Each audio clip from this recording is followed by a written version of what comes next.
அது பற்றி நான் எதுவும் கருத்து சொல்ல விரும்புகிறேன். இன்னைக்கு நான் ஒரு கருத்து சொல்ல வைக்கிறேன்.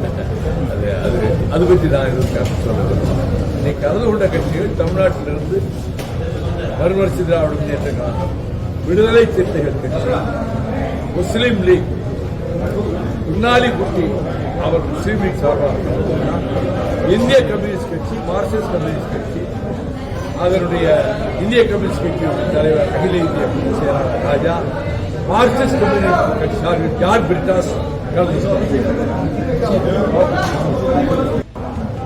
Mallikarjuna Kharge,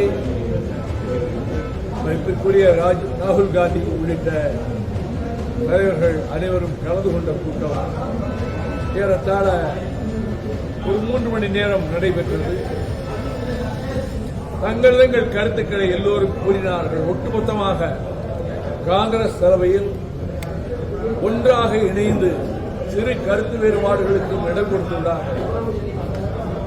one person army, அதை போல நாம் அடுத்து செயல்படுவது என்றும் 2 மாதத்துக்கு ஒருமுறை இந்த கூட்டணி கட்சிகளினுடைய கூட்டத்தை நடத்துவது என்றும், முதல் கூட்டம் ஆகஸ்ட் மாதத்தில் அநேகமாக 8ஆம் தேதி ஹைதராபாத்திலே நடத்துவது என்றும் தீர்மானிக்கப்பட்டது.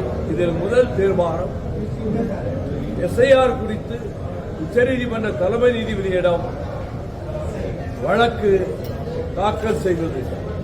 2வது, கல்வி அமைச்சர் தர்மேந்திர பிரதான் லட்சோப மாணவர்களுக்கு பெரும் வேதனை அளித்த நிலைமைக்கு காரணமான கல்வி அமைச்சர் ராஜினாமா செய்ய வேண்டும் என்பதையும் மிக முக்கியமாக வலியுறுத்தி தீர்மானங்கள் நிறைவேற்றப்பட்டன. விலைவாசி உயர்வு, மக்கள் படும் அவதிகள், வேலையில்லா திண்டாட்டம், இவை அனைத்தும் குறித்த அனைத்து கட்சி கூட்டத்தை